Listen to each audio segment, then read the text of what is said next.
In a quiet village surrounded by palm trees and red earth, life moved slowly with the rising sun. The people believed the world was filled with unseen spirits.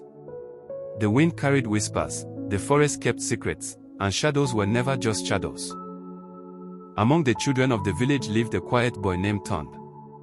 While others laughed and played in the open fields, Tunde often stood apart, watching the world with curious eyes. Every evening, when the sun began to disappear behind the tall trees, Tunde walked to the great Iroko tree behind his home. It was old, silent, and full of stories no one else seemed to hear. As darkness slowly covered the village, the shadows stretched across the ground. To everyone else they were ordinary shapes, but to Tunde, they were alive. The shadows whispered softly in the night. And somehow, Tunde understood them. They told him secrets carried by the wind and hidden by the darkness. One morning, when a villager lost her goat, Tunde quietly pointed toward the stream. And just as he said, the goat was there. The villagers began to wonder how the boy always seemed to know. When the farmers worried about planting their crops, Tunde spoke calmly. "Rain will come soon," he said. Days later, the clouds gathered, and the rain finally fell.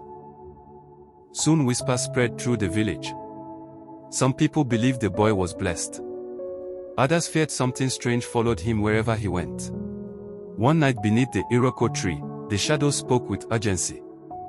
They brought a terrible warning: a fire was moving through the grasslands, heading straight for the village. Tunde ran through the dark village calling out to everyone, "Wake up! Fire is coming." But many villagers laughed, thinking the boy was only telling another strange story. Only a few people believed him. Together they cleared dry grass, carried water, and prepared the village for danger. Then, in the middle of the night, the fire arrived. Flames roared across the land like angry spirits. But the villagers were ready. After a long battle against the flames, the fire was stopped.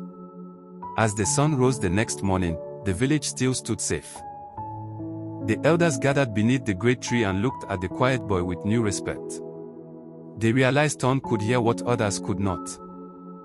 And from that day on, whenever the village faced trouble, they remembered the boy who listened to the night. The boy who talked to shadows and protected them all. Tell us your own moral of the story and don't forget to like, share and subscribe to our channel. Thanks for watching.